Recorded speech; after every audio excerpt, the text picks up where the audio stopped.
નમસ્કાર વિદ્યાર્થી મિત્રો આજે આપણે આ વિડીયોની અંદર ધોરણ 6 વિષય ગુજરાતીનું પાંચમું કાવ્ય જય જય ગરવી ગુજરાતના ગાલા સ્વાધ્યાય પોથીના પ્રશ્નની વાત કરવાના છીએ। તો અહીંયા મિત્રો આ રીતનું ગાલા સ્વાધ્યાય પોથીના ધોરણ 6 વિષય ગુજરાતીના કાવ્ય નંબર 5નું સંપૂર્ણ સરસ મજાનું સોલ્યુશન છે। તો મિત્રો આવા સંપૂર્ણ સરસ મજાના સોલ્યુશન મેળવવા માટે આપણી ચેનલ મેથ્સ બાય પંકજ કાપડિયાને સબસ્ક્રાઈબ કરો અને આ વિડીયો તમારા મિત્રો સાથે શેર કરો।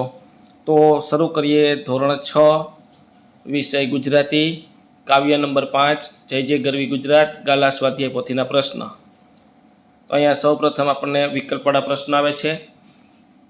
એમાં પ્રશ્ન પહેલો, નીચેના દરેક પ્રશ્નના ઉત્તર માટે આપેલા વિકલ્પમાંથી સાચો વિકલ્પ શોધી તેનો ક્રમ અક્ષર પ્રશ્નની સામે આપેલ બોક્સમાં લખો।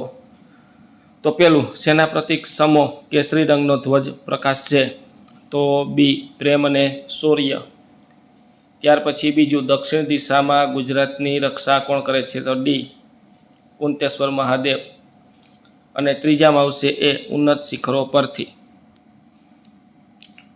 ત્યાર પછી બીજું આવે છે, કોષમાં આપેલા શબ્દમાંથી યોગ્ય શબ્દ પસંદ કરી કાવ્ય પૂર્ણ કરો। તો જય જય ગરવી ગુજરાત દીપે અરુણ પ્રભાત, બરાબર, ખાલી જગ્યામાં આવશે અરુણ। બીજી ખાલી જગ્યામાં સુંદર, ત્રીજી ખાલી જગ્યામાં સોહે, ચોથી ખાલી જગ્યામાં શકુન અને પાંચમી ખાલી જગ્યામાં નર્મદ। આ રીતની 5 ખાલી જગ્યા થશે। ત્યાર પછી પ્રશ્ન 3, નીચે આપેલા જોડકા જોડો। એમાં ઉત્તર તો અંબા માત ક, બીજું દક્ષિણ કુંતેશ્વર મહાદેવ, ત્રીજું પૂર્વજ કાળીમાત અને ચોથું પશ્ચિમ તો સોમનાથ। ત્યાર પછી પ્રશ્ન 4, નીચેના પ્રશ્નના ઉત્તર એક એક વાક્યમાં લખો। પહેલું, ગરવી ગુજરાત એટલે શું? ગરવી ગુજરાતનો અર્થ થાય છે મોટું, વિશાળ, ગૌરવશાળી ગુજરાત। બીજું, કવિ ગુજરાતને તેના બધા સંતાનોને કઈ રીતે શીખવાનું કહે છે? તો કવિ તેના બધા સંતાનોને પ્રેમ ભક્તિ રીત શીખવાનું કહે છે।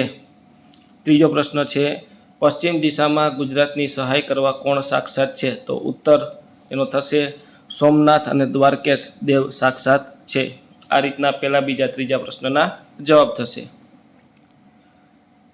ત્યાર પછી ચોથું આવે છે, ગુજરાતે કેવા યુદ્ધો જોયા છે? ગુજરાતે શૌર્યભર્યા યુદ્ધો જોયા છે। પાંચમું, આ કાવ્યમાં કોના સુવર્ણયુગનું વર્ણન છે? આ કાવ્યમાં અહિલવાડ અને સિદ્ધરાજ જયસિંહના સુવર્ણયુગનું વર્ણન છે। ત્યાર પછી પાંચમું, નીચેના પ્રશ્નના ઉત્તર 2 કે 3 વાક્યમાં લખો। મિત્રો, વિડીયો સારો લાગ્યો તો ખાસ આપણી ચેનલ મેથ્સ બાય પંકજ કાપડિયાને સબસ્ક્રાઈબ કરો, જેથી આપણે આ પ્રકારના સ્વાધ્યાય પોથીના સોલ્યુશન મૂકીએ તરત જ તમને મળી જાય। અને બીજું કે મિત્રો, તમારે આ પાઠની પીડીએફ જોવા માટે, આ કાવ્યની પીડીએફ જોવા માટે નીચે આપણે ડિસ્ક્રિપ્શન બોક્સમાં આપણી શાળા શિક્ષક એપ્લિકેશન લિંક આપી છે, ત્યાંથી એપ્લિકેશન ડાઉનલોડ કરી આ કાવ્યના પ્રશ્નોની પીડીએફ જોઈ શકો છો।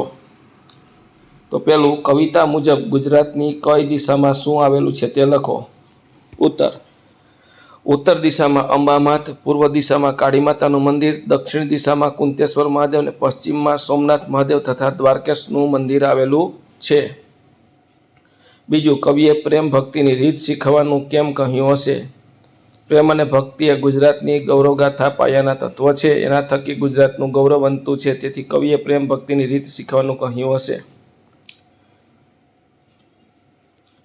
ત્રીજું, ગુજરાતને ગરવી કેમ કહી હશે? ગરવીનો અર્થ થાય છે મોટું અને ગૌરવશાળી એવો થાય છે, તેથી ગુજરાતને ગરવી કહી હશે। ત્યાર પછી છઠ્ઠું, નીચેના પ્રશ્નનો ઉત્તર તમારી નોટબુકમાં લખવાના છે। અને પ્રશ્ન 7, આપેલા વિકલ્પમાંથી યોગ્ય કારણ શોધી તેનો ક્રમ અક્ષર પ્રશ્નની સામે લખો। તો પહેલામાં જવાબ આવશે ક, સાચી જીવનશૈલી મળે। બીજામાં જવાબ આવશે બ, ચારે દિશામાં એમના સ્થાનકો। અને ત્રીજામાં આવશે બ, સાગરના પેટર્નમાં અનેક કિંમતી રત્નો।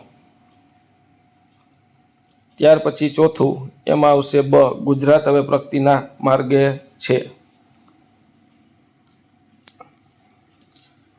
ત્યાર પછી કાવ્ય પંક્તિ સમજાવો। તે રંગ થકી પણ અધિક સરસ રંગ થશે સત્વરે માત, શુભ સુગંધી છે, મધ્યાહન શોભશે વીતી ગઈ રાત। તો હે માં ગુર્જરી, અત્યારે જે તેનાથી પણ વધુ સારી કીર્તિ નજીકના ભવિષ્યમાં પ્રાપ્ત થશે. ખરાબ સમય વીતી ગયો છે, સારો સમય આવશે. આ રીતની કાવ્ય પંક્તિ થશે. ત્યાર પછી 9મું, આપેલા ઉદાહરણ જેવા પ્રાસવાળા શબ્દ લખો.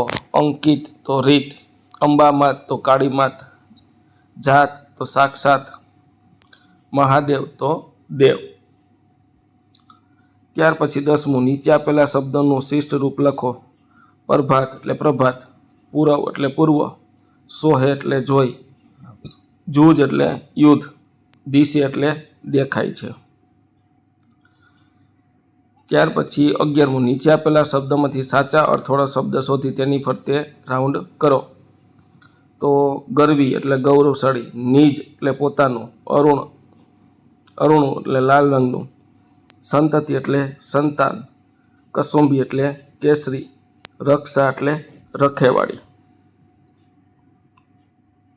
ત્યાર પછી 12મું, નીચેના શબ્દની જોડણી સુધારીને લખો. અરુણું એટલે અરુણ, પ્રેમ સૂર્ય અંકિત એટલે પ્રેમ સૂર્ય અંકિત, ઉત્તર એટલે ઉત્તર, કુંતેસર, આશીષ, સિદ્ધરાજ ને નર્મદ. આ રીતની જોડણી સુધારેલી થશે.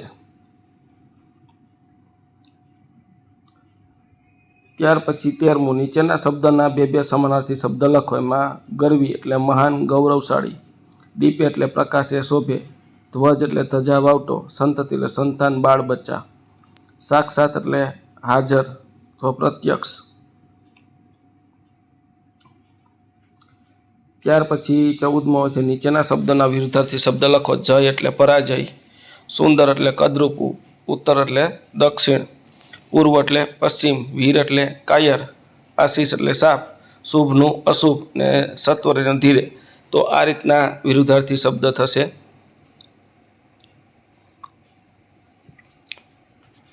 ત્યાર પછી પ્રવૃત્તિ આવે છે. એમાં કવિ ખબરદારનું ગુણવંતી ગુજરાત અને કવિ ઉમાશંકરનું ગુજરાત મોરી મોરી કાવ્ય મેળવીને વાંચવાનું છે. ગુજરાત રાજા સિદ્ધરાજ જયસિંહ વિશે સાહિત્ય મેળવીને વાંચો.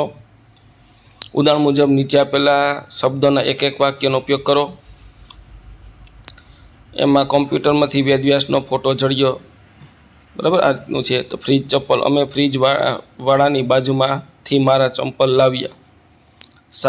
ચાગર, હું ચા પીતા પીતા જીરાફનું ચિત્ર જોતો હતો. ફોન અને સમ, મેં ફોન પર સાંભળીને કાગળ લખ્યું. ખીલી મધ્યાહન, ખીલી પડતી પડતી જાણે પાતાળમાં ગઈ. પર્વત, પપ્પા, મારી મમ્મી કાચ સાફ કરવા પપ્પાની મદદ લે છે. તો મિત્રો, આ તો આપણું ધોરણ 6 વિષય ગુજરાતીની સ્વાધ્યાય પોથીના ગાલા સ્વાધ્યાય પોથીના પ્રશ્નોનું આપણે સંપૂર્ણ સરસ મજાનું સોલ્યુશન જોયું. મિત્રો, આવા સંપૂર્ણ સરસ મજાના સોલ્યુશન મેળવવા માટે આપણી ચેનલ મેથ્સ બાય પંકજ કાપડિયાને સબસ્ક્રાઈબ કરો અને આ વિડીયો તમારા મિત્રો સાથે શેર કરો.